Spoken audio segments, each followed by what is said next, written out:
All right. Well, you guys, I will get started. I'm Jenny Hahn. I'm a PA and owner of Aspire Health, and we're so thankful you all joined us tonight. I have Amanda Carlile here. She's one of our nurse practitioners. She's amazing. She'll be doing most of the talking and presenting tonight, but I'm here just to kind of help with moderating. There is a little question box in so if you guys have questions throughout, you can put them in the chat down below if you see that. And then I will go through and have Amanda, she's going to do a small presentation to begin with, and then have her answer questions. So yeah. And then we know that like people jump in and out of these. So, feel free to do that. We will send out the full recording and then post it as well. And then if you're here tonight, we want to extend you $100 off your hormone consultation with Amanda. So you can take advantage of that. We'll send that out and in an email tomorrow, and just a little something special for you guys joining us tonight. So Amanda has been a nurse practitioner since 2009, right? Mhm. Yep. Yeah. She is our hormone guru here at Expire. She's amazing, lots of experience. And one thing I really appreciate about Amanda is, well, lots of things. One, she really listens to patients and really takes her time and really cares. And what I really like and what patients I think really appreciate is that you also pay attention to the affordability of all of this stuff, and really work to find the best, options for patients on where to fill medicine and to get the best medicine for them as well. And I think patients really appreciate that. So Oh, thank you. I do. It's just one of those like you want people to be able to do and take the things you're recommending. And if it's just not affordable, I mean, obviously it's like um I'm trying to think of a good shoe line. You have shoes that you can get at one type of department store, and as the chains go up and they're more expensive, the quality of the shoe goes up. But it's like just trying to find, when like talking about progesterone's one of them. If compounding is too expensive, then by all means, let's get Prometrium from a local pharmacy. We just know the absorption isn't as maybe as great as maybe a compounded form. But yeah, I definitely think cost has to play into it, and we all want to feel good. So we got to make it affordable to try to look at these things and do those things. So yes, absolutely. I read, I don't know if I shared this with you already, Amanda, that the average woman goes to 6 providers before she actually gets the care that she desires for her hormones. So that is wow. just astounding to me. And I see it all I mean, I see it all the time. So I know it's true, but like you go to your regular family doctor who sends you to your OBGYN, who then, sends you down the road. And, it's unfortunate. And I do think it's getting better now. It's only taken modern medicine 25 years to catch up with Yeah. where we should be.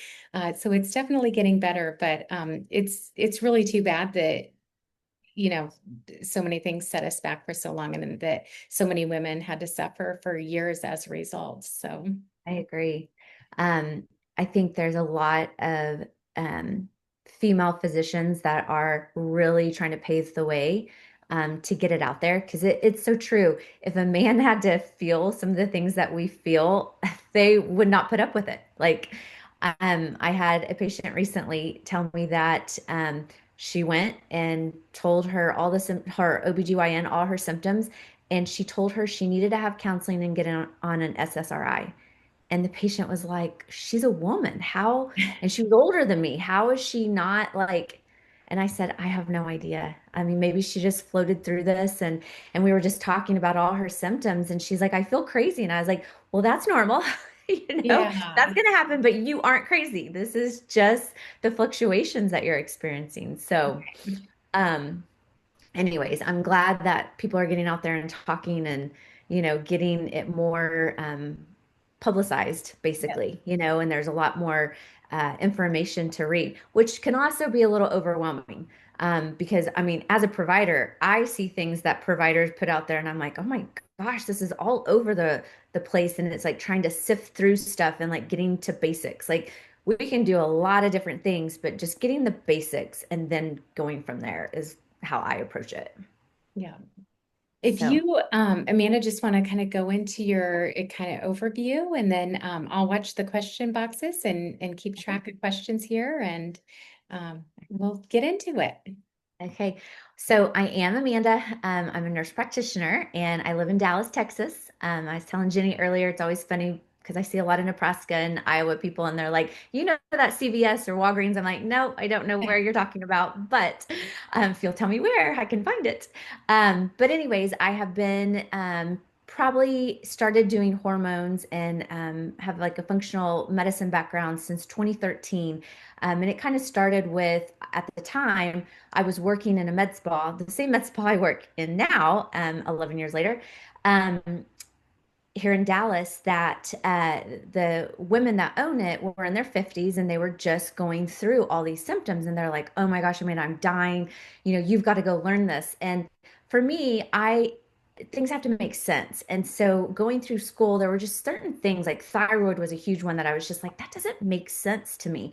And fast forward when I kind of went through some functional medicine training and followed and worked with some physicians that were really good, it all clicked. And so I started going down that path of learning hormones and understanding and just, really trying to get a good grasp on it. And now that I'm in perimenopause and I actually have the symptoms and feel these things, it does put a whole different perspective on it. Now I can actually go, oh, yes, I know exactly how you feel, compared to when I was just trying to help, my friends basically that were older than me go navigate these things. Now I can actually go, yeah, I can relate. Um, so basically tonight we're going to be talking about, just perimenopause, menopause, and if there's someone out there that is still, having just a regular menstrual cycle and they're not having any, spread out or heavy or, not having a cycle, um, I'm not excluding you. We can definitely have a conversation. It just looks a little different when you're having a normal cycle or PCOS or some other things. Those are all different, you know, pathways to navigate. But looking at perimenopause, I'll start there. So this is that transition. So right before menopause, and that can be, anytime late 30s to mid 40s.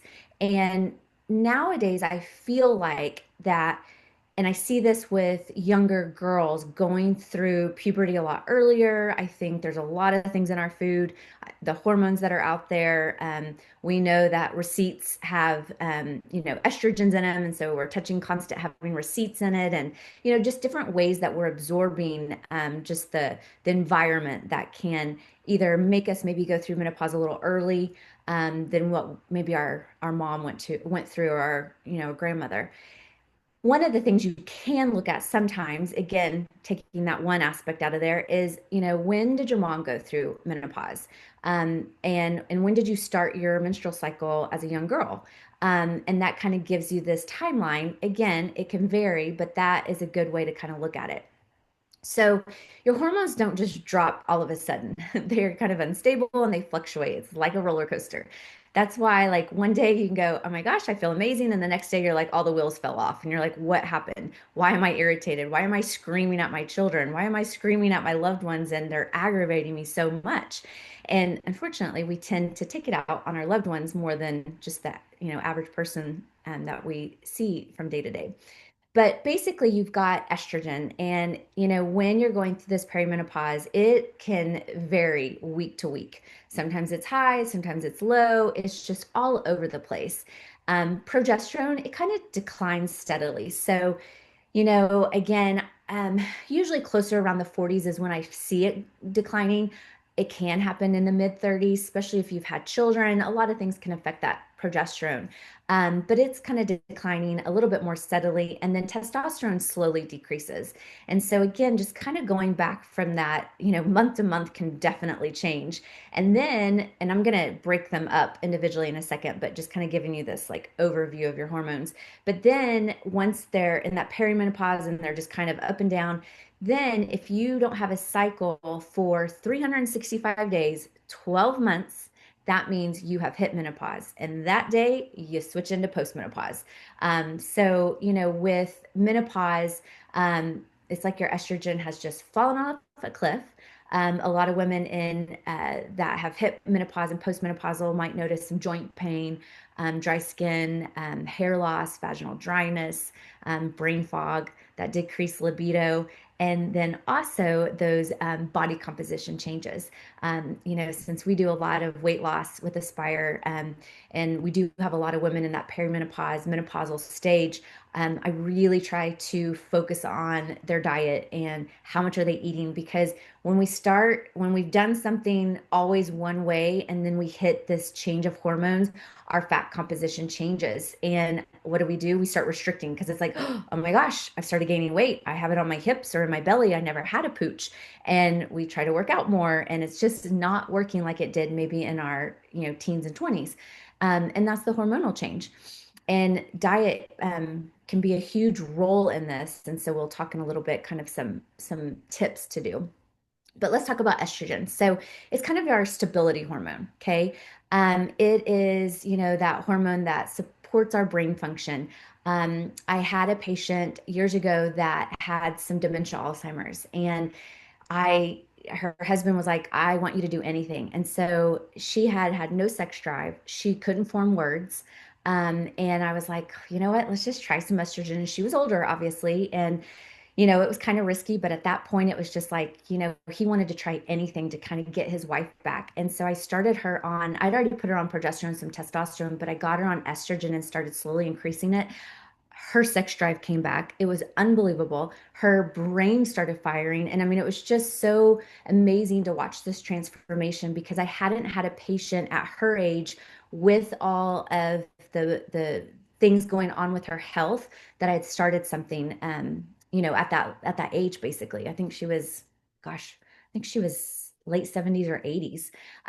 So anyways, it really just kind of put that nail down that estrogen is so good for the brain. We need it for our memory. We need it for focus.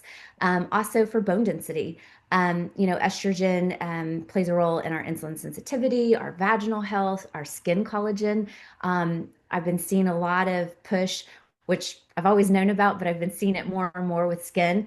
Estrogen for the face. Yes, our skin laxity, estrogen, when it starts declining, or if it falls off that cliff, we're going to notice drier skin, just aging kind of accelerates. And so, we really want to keep that estrogen level up.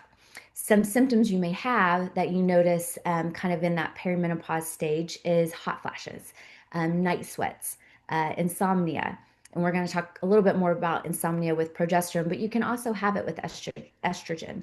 Mood swings, your vaginal dryness. That's a big kicker that women start noticing in that perimenopause stage too, that they've just now having painful intercourse that they didn't experience before. And so that, we really got to pay attention to that. And when we're in perimenopause, sometimes starting with a little progesterone will level out that up and down roller coaster of the estrogen. Progesterone. So it is our calming hormone. So I always tell patients, like, when you start noticing that you're more anxious, you're not sleeping at night, you're worrying, and maybe you really weren't that worrywart, years ago, but all of a sudden you're just like, oh my gosh, I just am constantly stressed and worrying about stuff. And now I'm waking up between 1 and 3 in the morning and I just can't sleep, or I wake up and can't go back to sleep. That is most likely your progesterone declining and that imbalance of progesterone and estrogen. So, um, kind of some normal signs and symptoms when we're in perimenopause is the irregular cycles. That is your progesterone kind of slowly declining. Heavier or longer periods may have increased fibroids. That's typically related to progesterone. And unfortunately, I see a lot of women get told that they need to go have a hysterectomy because they have these fibroids. And it's like, let's try some progesterone first, see if we can't shrink those before we go take everything out. Breast tenderness can be one of them. Just those mood swings again that I was talking about with estrogen, you also have with progesterone. And then just that PMS feeling. So, some women, and if you are still cycling in pretty normal cycles and just noticing longer irregular periods or heavier periods, you may be able to say, oh, I'm like really moody at this time. And it's just like PMS when we were younger. And that, again, is just a telltale sign that your progesterone is declining. Um, There's a couple of ways of taking progesterone, and I had mentioned earlier for some of you that were on here, there is oral progesterone, and compounded progesterone is fantastic. But if it is too expensive, there is prometrium. It is a bioidentical hormone that you can get at your local pharmacy. It only comes in two doses, 100 milligrams and 200 milligrams. So there's not as much tinkering with that. The absorption is not as high as maybe a compounded version. So maybe 35 to 40% you're absorbing is in peanut oil. So if you have a peanut allergy, definitely don't want to do prometrium. But that is an option and it is cheaper because a lot of times your insurance will cover it. So I'm always happy to do that one. But I always just tell patients, I kind of give them the overview of, why I would pick one over the other. But if it's a cost thing, if you can go get the progesterone from CVS, by all means, that's what we're gonna do. Testosterone. So it is, I always think of it as like your life drive. So not just libido, but your ambition. Like, do you have that motivation to get up and do something? And again, that's kind of steadily declining. And I wish it was a standard of care that when you're younger that we check all these hormones. So as you're like getting older, like where your testosterone started. So like if you had PCOS, the testosterone's really fluctuating and you can have really high testosterone and very low at times. For most people, it's not that Hey, high. Mason. It's not that high and then it Can you put declines. And really so pretty card? looking at libido, we always think testosterone's libido, but the other hormones do play a role. And if your testosterone's too elevated, it actually can sabotage your libido. You're just getting too much. And I see that sometimes with pellets. I've put pellets in patients. I've followed patients with pellets. For me personally, what I saw was the first time a woman got a testosterone pellet, they felt like they were superwoman. Oh my gosh, they felt amazing. Their sex drive was high. They just felt wonderful. And it was like they were like their cells were getting saturated. And then every time they got a pellet, it was like trying to chase that high and they never could achieve it again. Um, when I talk about hormones to patients, my biggest thing is I want you to feel good. I'm not trying to make you this superwoman. If there's not an attraction to your husband and you're not wanting, to go to the bedroom every night, me putting testosterone on you is not going to change that. When you think of like your 20s, it's just feeling good. Like our joints don't hurt, don't, again, no vaginal dryness. Like we can sleep well, we can get up and have energy and work out. Like that is what I'm trying to achieve. So I really try to set those expectations with patients. So when we do our questionnaire, I ask you a whole lot of questions. And then when I go over things, I ask you some more questions. And it may be like the second or third time we kind of get a little deeper on after you've gotten to know me and you feel like you can open up and tell me a little bit more. It's like, okay, how is your relationship? Or if you're not in a relationship and you want to be in a relationship, what does that look like to you? Because that's super important, right? You've got to also have that connection with that person, and that can increase your libido. So again, testosterone by itself is not going to do that, but it can help. And then for bone health and muscle growth. So, again, think of somebody that's a bodybuilder. We always hear about testosterone. Again, I'm not trying to get somebody to be a bodybuilder. I just want you to have good muscle mass and I want to protect your bones. All of these hormones are like a symphony. They all need to work together to give us the best quality of life. So I want somebody's bone density as women, our bone density is declining, especially after we go through menopause. Progesterone, estrogen, and testosterone are super important with that. So um, I don't know about Jenny, but I'm sure like there's times when we're seeing weight loss patients too that we're talking about the muscle growth or muscle mass, I should say, and strength training because we want to protect those bones. As women, osteoporosis is real. And I always tell patients, and some of y'all have seen me, and I always say, I want to be the little old lady that is not sitting in a wheelchair. I want to have bright red lipstick on and just walking around the nursing home talking to everybody. I don't want to be stuck in a chair. So that starts now and having that mindset of where you want to be later on. So if we don't think about it now, that muscle mass is declining as we age. So testosterone is super important for that. You know, Maintaining that muscle mass. And then again, if I do fall, I don't break something. Um, the other thing with low testosterone, you know, strength is, I hear patients tell me sometimes, Amanda, I go to the gym. I've just noticed that I can't lift as much as I did before. And that can be related to testosterone. So again, we think of muscle mass, but just even like gripping things, that strength can decline. I think Peter Attia is one of a huge longevity doctor, and now I can't think because I'm saying this on the spot, but like holding yourself up on like a bar. I think it's like 2 minutes, maybe. If somebody knows this, feel free to put it in the chat. But it shows what your longevity is by just the hand strength. So super important to kind of pay attention to that. And again, just we will, be checking your testosterone. Um, what makes this so hard about hormones is no one person is alike, right? And just because your friend's on this dose and you're on this dose and they're feeling this way and you feel this way, you're not the same people. And so it's just tinkering. Progesterone, I feel like progesterones are probably a little bit more of a universal dosing kind of for a lot of people.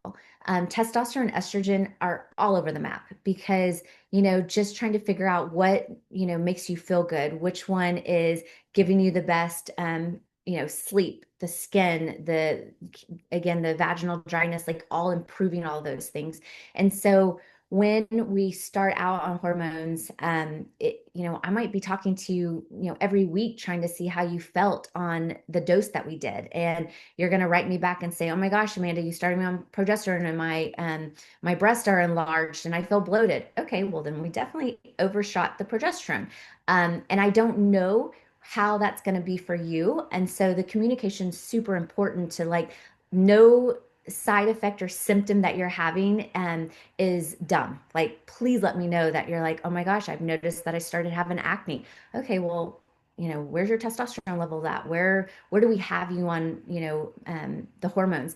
And since I said acne, I'm going to throw in DHEA. So DHEA is also another hormone that I look at.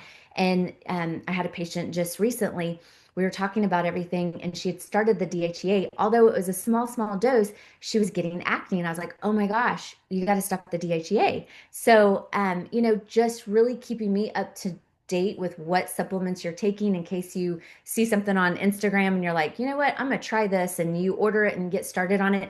I need to know exactly what supplements you're taking so that we know how to navigate that and get you the best results.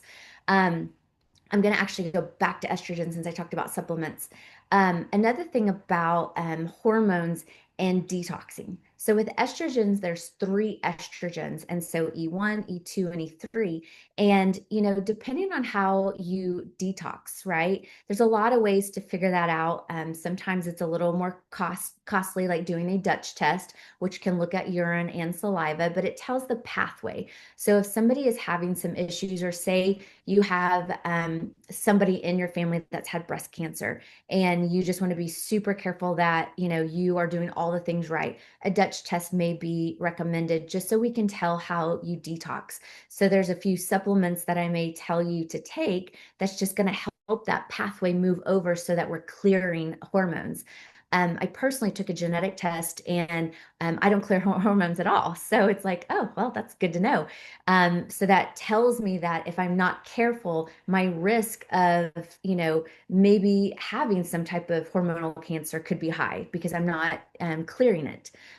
So, the more data we have, obviously, the better that we can provide care and teach you and help you stay as healthy as you can and as optimal. Um, okay, so talking about just being unsteady or unstable on the hormones and just how every person is a little bit different on how we navigate that. Typically, when I see a patient, even if you are in menopause, postmenopausal, I'm going to check your labs and we're going to look at that, especially if you've never been on any hormones. I do not start all hormones at the same time. I know there are providers like that. Good for them. It's just not how I do it because I want to make sure you're tolerating. And if I start progesterone and estrogen at the same time and you have side effects, or all of a sudden you feel crazy or you're just crying all the time, like which one is having that effect on you. So I start slow. I'll start usually with progesterone just because that is our calming hormone. And then depending on what your estrogen is, go from there. Or sometimes I'll do progesterone and then start testosterone. It just all depends on you, what you're looking for, what your symptoms are, and how you want to approach it. But I usually do kind of a stepping stone with the hormones.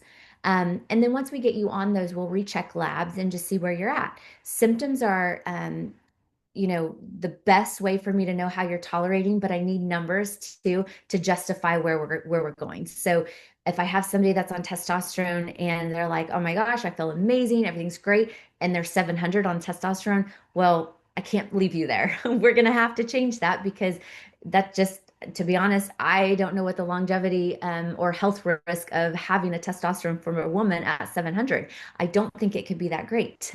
So we have to stay within a range as well as keeping you feeling good. Um, so what could you do right now if you are interested in hormones and you're like, okay, I want to do some things at home first before I go down this route? Talking about just the foundation of lifestyle. So again, going back to that bone health, doing some resistant training. You don't have to lift weights if that's not something you want to do. Body resistance is just as good. I do wall sits when I brush my teeth. I do lunges when I'm at my med spa on Friday. You can see me doing lunges up and down the hallway all the time. People think I'm crazy, but I don't care. So doing those kinds of things, going to yoga, doing Pilates, doing that kind of stuff, and then transitioning to weights because that, again, we know that muscle burns calories. So especially if you're someone that's wanting to lose weight and change your body composition, then, weightlifting is something that I would suggest you getting into. Looking at diet, processed foods. My biggest thing when I talk to weight loss patients is saying, like, what are you eating? And I know I feel like a broken record, and I know every patient gets so mad at me. They're like, oh, I didn't track, I didn't do this. And that's okay. But ever so often, just knowing what you put in your mouth, it really gives you a lot of data. I have a trainer and I log everything. I mean, absolutely everything. And there's times she tells me, I cannot believe that you log some of the things that you eat. And I'm like, at least when I go back and wonder why I'm gaining weight, I know why, because you forget. You're like, did I eat that many, Tootsie Rolls or whatever it may be? Um, but it's just like knowing what you're eating and then getting out the junk, right? We know there's hormones in foods. We know there's just so many different ingredients that are not good for us. One of the things I always tell patients that I love, it has carrageenan in it. It's ratio yogurt. It's 25 grams of yogurt. It is so yummy, but it has carrageenan in it. I know that's cancer causing, but I don't live in a bubble, so I am going to have that. But you got to look, I don't eat other things. I limit my exposure to some stuff. And you also have to live life. So I'm not telling you like you got to go through your pantry and just throw away anything that's bad in process. It's just over time, just changing some stuff, and trying to get healthier stuff. If you have a weekend that you can prep and try to make healthier options, it's going to benefit your health and our hormones. Um, so then so we've gotten rid of like the ultra processed foods. That also includes alcohol or limiting your alcohol. If you are drinking alcohol every day, all week long, um, you're it's going to affect your health. I'm not saying that it's bad or good. Red wine one day is good, one day red wine's bad. It's just like coffee. One day it's good, one day it's bad. I mean, everybody has an argument for it. But we do know alcohol, there's really no like, you know, besides maybe the polyphenols that's in it, I don't know. But it's just one of those things that we need to limit. It's not going to help our hormones. And most women know that if they drink alcohol, they don't sleep well. If you've got a Oura ring or an Apple Watch, if you start looking at your sleep on the days that you drink, your sleep's going to be affected. And that's going to affect our cortisol levels. That's going to affect our hormones and just how we function. And if you've got brain fog from your estrogen all over the place, that alcohol is not going to help that. So I do recommend cutting back or limiting your alcohol. The other thing is protein. Just having enough protein in your diet. If you are vegetarian or vegan, finding ways to get your protein levels up. One, it makes you feel more full. We know that it helps with muscle mass, and it's just going to lay that foundation. So when we do start hormones, you're already ahead of the game versus if you're very carb heavy and processed heavy, right? I don't like to eliminate foods. I'm not about saying, oh, this food's good for you, this food's not. Eating whole foods is the best thing. If the more whole foods that we can have in our diet, the healthier we're going to be. Um, so when you think of also kind of resetting that circadian rhythm, I'm real big on grounding. If you have grass, I see a lot of Arizona patients, and I'm like, do you have grass at your house? Because if you don't, you got to go find some. But if you can find grass and go barefooted and walk in the grass, it's very grounding. The earth is so good for us. And then resetting that circadian rhythm. So if your nights are flipped upside down and you're not sleeping well, between that 7 to 10 o'clock in the morning, getting that natural sunlight in your eyes, no contacts, no glasses, sunglasses. Not that you have to stare at it, but you really want it to get into your eyes. It helps with that circadian rhythm. It lowers our cortisol and it just gets your body back into a natural rhythm. So walking on grass and looking at the sun. And then sleep. I can't tell you how many people yell at me. All my what are these called? I was gonna say appliances, but my phones and all these things are all on night shift. I have no blue light at all. When I take pictures, they look yellow, and everybody's like, "Why are your pictures yellow?" And it's because I have all my blue light turned off. That blue light, if you are on a computer all day, you are aging yourself. It is so not good for us. And then at night, if you're sitting in your bed and you're scrolling through your telephone with blue light, you are only just making your sleep worse. So it's super important. If you're that person that has to read a book on your phone or you need to look at your phone, turn it to night shift mode. So it's more of a yellow hue. So you're not getting that in your eyes. So kind of just to wrap up, and we're going to talk about some peptides too, and then hopefully answer some questions y'all may have. So if you were to want to see me for hormones, so, again, would love to do a consultation with you, go over like, what are your symptoms? Our hormone questionnaire asks a lot of questions, kind of gives me a good picture of what's going on before we talk, and then talking to you and just having you tell me like, how do you feel? What are you wanting to achieve? Have you done hormones? Are you scared of hormones? If you're scared of hormones, tell me kind of what your thoughts are on that. And then getting some hormone labs. So if you had labs recently, I'm happy to look at those. And then what you don't have, then I'll order. So we've got our basic hormones. And, Jenny and I've talked about this multiple times of kind of like how to navigate this. It's hard to be cookie cutter. I kind of look at everything because I can't just say, oh my gosh, your hormones are out of whack, but you know what, your thyroid is just crazy, but I'm not going to look at that, right? So I really want to get the whole picture. Obviously, you've come to me for your hormones, but again, if our thyroid's not functioning well, then I can put all the hormones on you, but your thyroid's off. That's kind of our metabolism and, all these different things. And so just that hot and cold and brittle nails and constipation or diarrhea or whatever it may be, all of that's important. So I do look at the hormones. I typically want to look at your ferritin levels. So say that you are not, so when we're menstruating, we're losing a lot of blood, right? And sometimes that ferritin is turning over fine. We've got good iron storage and it looks great. And that really helps with our thyroid. And it also helps, to have a higher ferritin for fatigue and just overall, our energy levels. And so as we're aging, that ferritin level is declining too. So looking at that, so that's a lab. I also look at homocysteine. Homocysteine is looking at the endothelial lining of your artery and just how well somebody may methylate and how well that lining is letting things get in and get out. So that gives me a good picture of maybe we need to help you methylate a little bit better. And it gives me a good idea about other stuff that's going on. And then trying to go through my list of labs.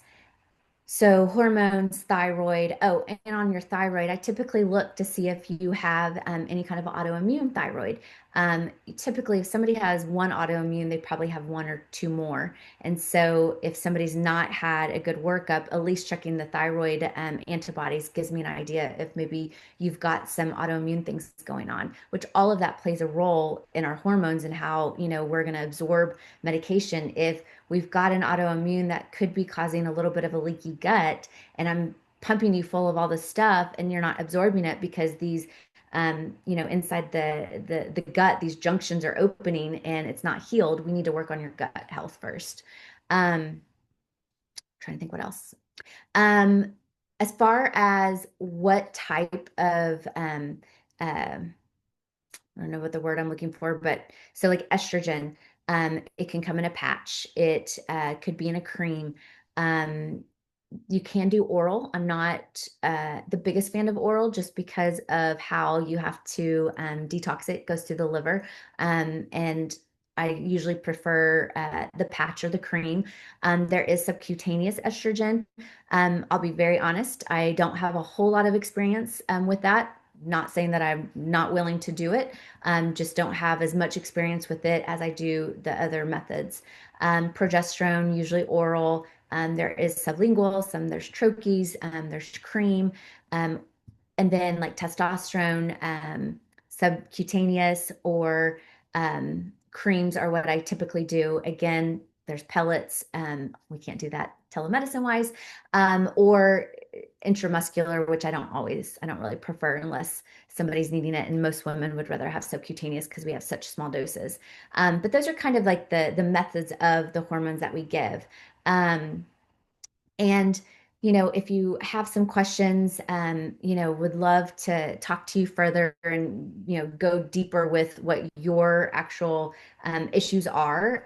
So I think that's so sweet that Jenny's given a discount for our consultations so that we can go over that. And then I see a question, and then I'm also talk about peptides a little bit. So the question was Uh, about birth yeah, so control. I'm gonna just ask if that's okay, just so it's on there. So how does me being on progesterone-based birth control affect perimenopause slash menopause? So, depending on if it's oral birth control, if you're wanting to look at getting on hormones, I typically say you need to be off of it and your cycle needs to come back to a regular cycle. Usually that's a month or two. There's some data that says waiting 3 months, but your labs are not going to be that accurate. If you're on an IUD, the labs are pretty accurate, even with the Mirena. And a Paragard is non-hormonal, so definitely no issues there. But oral birth control does, you would need to stop it to really have a accurate reading. Now, say that you're having some, depending on like when you're ovulating, if you're having some mood swings or you're wanting to look at maybe just adding some progesterone.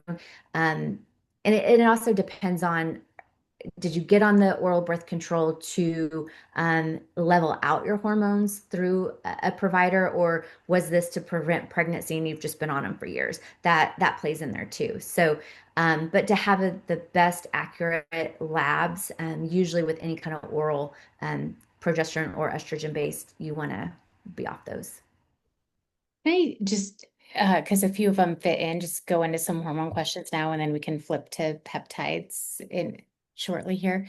Um, so one of the questions I got on Instagram was, does it matter when I test my hormones? Yes, it does. So typically you want to do days 19 through 21, 2021 of your cycle, because, when we're menstruating, as, you bleed and then the estrogen and progesterone start rising, for you to ovulate. And then once you ovulate, and if you're not pregnant, then the hormones drop. So it just gives us, it helps as a provider know where you're at in your cycle. Is it, die hard, you have to have it done at that time? No. If somebody had it done and they didn't know where their cycle is, that's okay. By your symptoms and kind of going off when was your last cycle and all of that, I can still get good information. It's just easier from a standpoint of knowing at that time of like, oh, okay, this is where these levels should be, and yours are over that or under that or close to it. So if someone's no longer menstruating, you would just draw them whenever. Yep. Okay. Anytime. Yes. Um, And then somebody asked, I've heard a lot about hormones in the news lately. Can you tell me about what's been going on with the FDA? Yes. So basically, the studies, they were looking at more synthetic hormones. And so you've got Premarin, which is uh, mare urine, horse urine, and just the progestins. When you think of bioidentical hormones, it's like a key in a lock, right? Have you ever put a key in there and you can't unlock? That is kind of what synthetic hormones are like. They're triggering something. They're just not causing the process that a bioidentical hormone is. And we want to be on bioidentical hormones just to have the best outcome. And so the FDA has now pulled off some of those black box warnings of, having the different cancers or cardiovascular disease that we were seeing with more synthetic. Um, I think like so estriol is um, an E3 estrogen. It's the weakest estrogen. And so, doing that vaginally, even the estradiol, which is E2, doing it vaginally, you're not absorbing it really systemically. And so those risks and those black box warnings that were on there were misleading. And so the FDA has gone back, thanks to a lot of different providers that have stormed the FDA saying we need to educate better and take some of these black box warnings off. And so, anytime that you can doing more bioidentical, your outcome's going to be better than synthetic. I know that a lot of people get on synthetic for, again, they go to their OBGYN and that's what they've put them on, and that's okay. But we want to move you to more bioidentical just so that you have a better outcome. Okay. And then can you explain a lot of question about okay, so if I have a uterus, I need this, and if I don't have a uterus, I need this. So, um, and I don't know that I know how this started, but basically, and I don't mean to talk about a guy, but I feel like a man started this. If a woman doesn't have a uterus, they don't need progesterone. And that is not true. You need a balance. These all work together. So if you don't have a uterus, there are some providers out there that say, you can just do estrogen and don't need the progesterone. And that's just not true. You need the progesterone to balance it all out. And so you want to protect yourself from all types of cancer. And they're thinking you're not going to get uterine cancer because you don't have a uterus. But, if you don't have a uterus and still have your ovaries, the ovaries are still puttering. At some point, they putter out. But even if you've had all of it removed, from what I've learned and what I see, I think it's super important to have all of the hormones working together. Even if you're somebody that doesn't tolerate oral progesterone, that's fine. Let's just put it in a cream so that you're getting some, that you're just being, just protecting yourself. The balance is so important, in my opinion. Yes, absolutely. How old is too old to be on hormone replacement therapy? I don't know if I'm going to answer this right, but I don't think there is a time. I mean, when you, so, and what was it, Jenny? The FDA just came out that you start it before 65. Yeah, I think 65. Yeah, I think it was 65. Here's the thing. Do we tell a man to get off testosterone once they hit 65? No. So if you are postmenopausal, they recommend you starting before the age of 65. Okay. But if you are, and I just told y'all about a situation, and as long as the risk were, I mean, yes, she had Alzheimer's, but she was with it enough that we had conversations. Her husband was involved, knowing that what was the quality of her life at the age she was that we started the hormones. That was worth that to her. So if you're on hormones and you get to, 80 and you're just like, you know what, I am so tired of taking hormones. That's fine. We can take you off, but just know that once you pull those hormones off, it's like maybe going back through, menopause. And you could have those symptoms. But I plan on taking them till the day I die. I hope somebody in the nursing home continues to put it on me or inject me.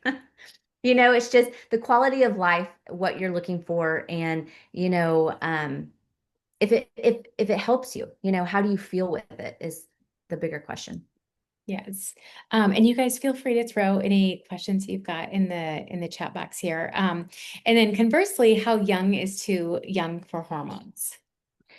So I have had patients, that have PCOS, or they're wanting to get pregnant and they struggle, and it could be a lack of progesterone. So I wouldn't start somebody on estrogen that's not needed, but I don't really think I personally probably wouldn't do anybody under the age of, gosh,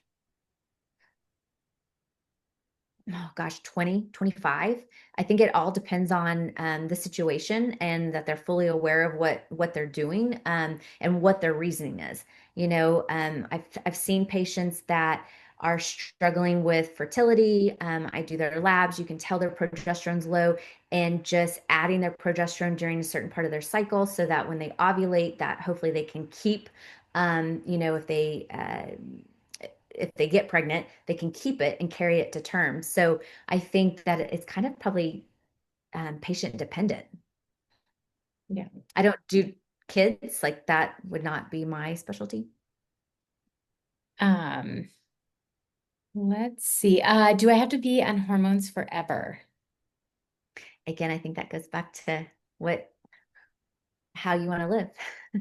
What does optimal health look like for you, and for how long? Hmm. You touched on this a little bit at the beginning, Amanda, but what natural things can patients do if they're not quite ready to jump full on to hormone replacement therapy? Are there any natural supplements or anything that they can do to help? Yeah. Again, I think it's always good to get your lab so you kind of know what you're looking at. But, over the counter, there are things. DHEA is one of them. So you've got basically the hormone pathway starts with cholesterol. So, and then it goes to pregnenolone and then progesterone and goes over with testosterone and or DHEA, testosterone, estrogen. And so over the counter, looking at like a DHEA. There are some like woman hormone supplements that have inositol in it, and gosh, drawing a blank on some of the ones that they're kind of a combo, like chaseberry. Like there's things that can help with like progesterone, um, estrogen. I mean, honestly, well, I should say estroven, I think is estroven, estrovera that are over the counter that can really help if somebody's not wanting to get on estrogen. If you're having hot flashes, black cohosh still seems to be a good one for patients. Um, and then, gosh, Jenny, I'm drawing a blank on some supplements. Yeah, Um, Black cohosh is one that I was thinking of. Yeah, estroven, I think estroven and estrovera are over the counter, and that seems to help if somebody's having some estrogen imbalance. But yeah, Let's see. You kind of touched on this, but will you just specify a little bit further what's the difference between bioidentical hormones and synthetic? And is one, you already said that bioidentical is better than the other, but I mean, basically, the bioidentical is just more similar to our own body makeup, our own composition of where synthetic is. Again, it is like a lock and key. It's just not the same molecular makeup. So I read somewhere where like Diet Coke or Coke free or sugar free things, it's kind of like that. Like it's still a different molecule that you're drinking or eating that's going to flip on. It's like a light switch. You're flipping on something. So it's just not as identical to our own molecular makeup. And so again, that risk of when I talked earlier about estrogen and the pathways that you have of estrogen and how you detox, if you're taking synthetic, that pathway may be getting pushed more in that pathway versus a cleaner pathway that's less cancerous. And so synthetic, um, and I say that lightly because I know a lot of people are on oral estrogen, and I'm not saying that's bad. I think knowing how you are breaking down that estrogen is important because some people do well with oral estrogen. If somebody's on oral estrogen, I want to help them detox that a little bit better. But um, yeah, you just got to be careful with synthetic. It's turning on things that we can't control. And bioidentical is just more like our molecular makeup. Let's see. And I do want to talk about peptides real Yes, fast. yes, yes, yes. Oh, you know what? We are running out of time. So last question, and then let's switch to peptides. If I have zero sex drive, is that always a hormone issue? Not always. I mean, so yes, most likely, depending on your age, depending on your hormones. Um, but it's looking at everything. Why not to get too nitty gritty, but do you get aroused? Do things like it, just are you in a relationship? Are you in a happy relationship? There's so many other aspects to that yes, hormones are probably playing a role, but what if I check your hormones and they're absolutely normal? Well, we need to look at other things. So I would say that's multifaceted. Sure, sure. So if anybody has any additional hormone questions, feel free to throw them in. We're just going to flip over and talk about peptides for the last few minutes here. So, I wanted to talk about peptides because I feel like it's getting a lot more uh, press time. And people are really looking at these, wondering what they are. And so, what are peptides? They're typically short chains of amino acids, and they're telling your body how to work better. So they could repair tissue. They could build muscle, they can improve your metabolism, cellular recovery. And so, there's lots of information out there, and we do have a few available with Aspire. And it's really just finding which ones we can find with our pharmacies. Most compounds are not considered FDA because they are being compounded. And just like with the GLP ones that are out there, it may be the main ingredients the same, but how they've compounded it, maybe they've added a vitamin or something to it. It changes from FDA. It's not going through big pharma, basically. But when we're having this perimenopause, menopause that we were talking about earlier, it's looking at how could these peptides help us. There's that hormone instability, the just the depletion of hormones, our sleep, our mood, our muscle mass, our metabolism, again, the libido, our hair, our skin, our nails, all of those things can be affected. And so some of these peptides that we have available may be something you're interested in to kind of help that. Um, so with our peptides, we've got a couple of categories.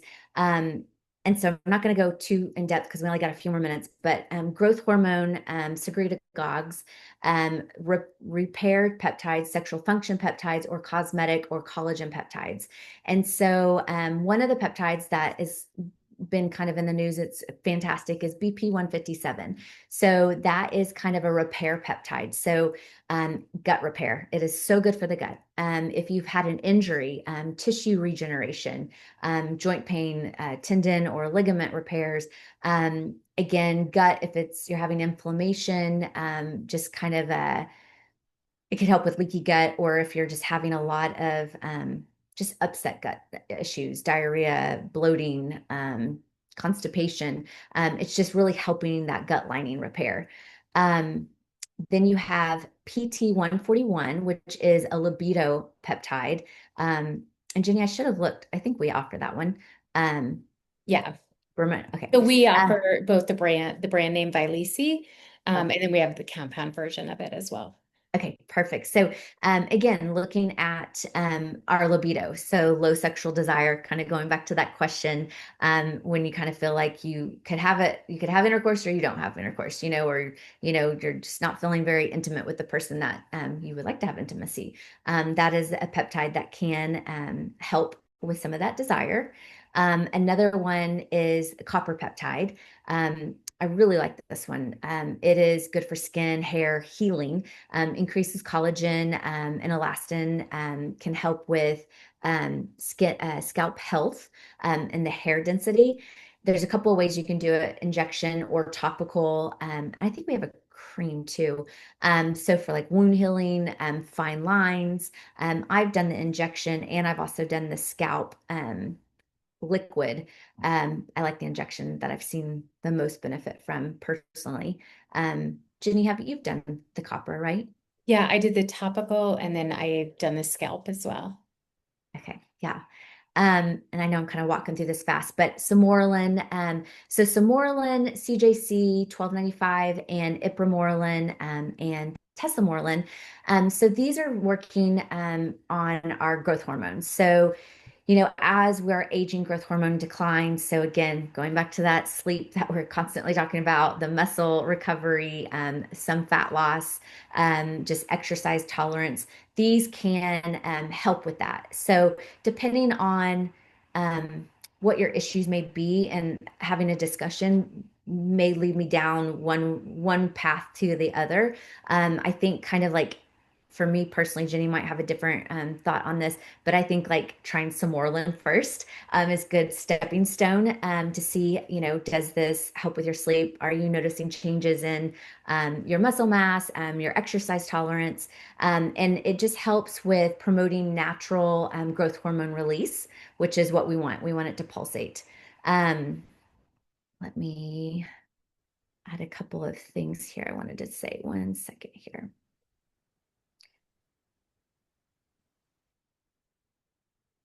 Okay. So safety and expectations. So we do get labs for those. We do want to check your IGF-1 that is looking at what your growth hormone is, because if it's super elevated, then adding something like that is not going to help with the growth hormones. And then, just having expectation of what a realistic timeline is for some of the growth hormone ones. The copper, I actually don't know. I think for like skin texture, you're looking at maybe 8 to 12 weeks to really see a change in that. And even with the libido one, I think that one's a little bit more instant. I have not tried that one. Jenny, have you? I prescribed it quite a bit and yeah, that should be instant Okay, I was or thinking on it's a little demand. bit, it's Yeah. not But the looking up. copper, yeah, copper, I would say 8 to 12 weeks for Yeah. noticeable skin or hair changes. And so with some of the other ones, like even the BPC 157, I would say 2 to 4 weeks, you may notice like if you've had an injury, that's improving. With regards to sleep, if you're doing like the Samorelin or the CJC, that again, about 2 to 4 weeks window that you should see some improvement. And then as far as body composition with some of these, it could be 6 to 8 weeks or even 8 to 12 weeks that you're really noticing that body composition. And a lot of these, we do cycle them just so that your body doesn't get too used to, you using a peptide to produce the growth hormones. So, again, I know we're at time. So, just wanted to kind of put that out there. So, if you guys had questions, would love to talk to you about that as well. I think peptides are amazing, I and it's a think they're great amazing. added benefit with the hormones. Yeah, I mean, I truly think they're the wave of the future. And, someday I hope everyone's taking peptides instead of atorvastatin and blood pressure medicine and all the pharmaceuticals that we, prescribe because Agreed. much better to do it a natural way than to take a handful of pills every day. So I agree. I do see one question. How much success do you see with HRT in women with ADHD who have worsening focus and attention in perimenopause? So I would say good success. Again, looking at what's going on. As again, as that progesterone's declining, that anxiety, that focus is going kind of crazy. Looking at your estrogen levels, adding some estrogen if needed will really help with focus as well. So I've seen it be very successful. Not saying that I'm going to get you off ADHD medication if you've been on it for a long time, but if you're someone that all of a sudden just got diagnosed with ADHD, we need to look at your hormones too, and cleaning up the diet, looking at the full body picture of how we can help that. I've been using a lot of NAD too for ADHDers, myself included. And I'll tell you, Shelby knows a difference, notices difference when I take it and when I miss a dose. So it makes a huge difference.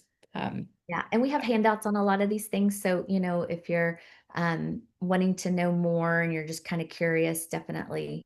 Yeah, I Um, put the link in there to the peptides and the health enhancements. So, and if you guys missed it at the beginning, we're going to offer $100 off your hormone consult if you want to see Amanda, for anyone who booked. And then we've got, because it's the holidays, of course, all kinds of specials that are going to be coming up. We're going to do our 12 days of Christmas. I think there's at least one peptide special in there. I think there's a hormone special in there.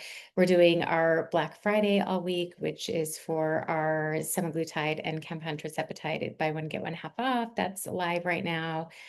So many things, I can barely keep track of them all. So if somebody wants to see you, Amanda, how do they schedule with you? so go to our website, aspirehealth.care, and then go to schedule, and you can scroll down and pick the hormone or pick your state, and then pick hormone consultation. It's still hormone consultation, correct? Correct. Yeah. And then gut health, functional medicine, all of that is in its own category now. So, Yeah. and And then then if you have questions, just send us a message. We'll also help you walk yeah, through it. yeah, pretty easy to do. And I think we're in, I've lost track, but 30-ish, 32-ish states now. So if you guys have friends or family in other states that are looking for care, we still do the $20 referral credit for all of our patients for weight loss. And we're always so grateful when anybody recommends us. And I know some of you on here have seen Amanda. I think anyone who's spent any time with you knows just how valuable you are and what a great job you do taking care of patients. So we appreciate you. Thank you. All right, you guys, thanks for tuning in tonight. We'll put the replay on. We'll send an email out tomorrow. And if you have any questions, our text number, you would think I would have this memorized by now. Oh, I don't have it memorized. I always tell patients, I'm like, I don't know. I think it's in our consents. Yeah, Thank for you guys so much for coming. I really appreciate it. yeah, thank you. I'll send all of our contact information out on the email. So. All right, everyone have a great night and have a happy Thanksgiving and safe travels if you're traveling. Happy Thanksgiving. Okay, all right. Thanks, Amanda. Thanks. Bye. You. Bye-bye.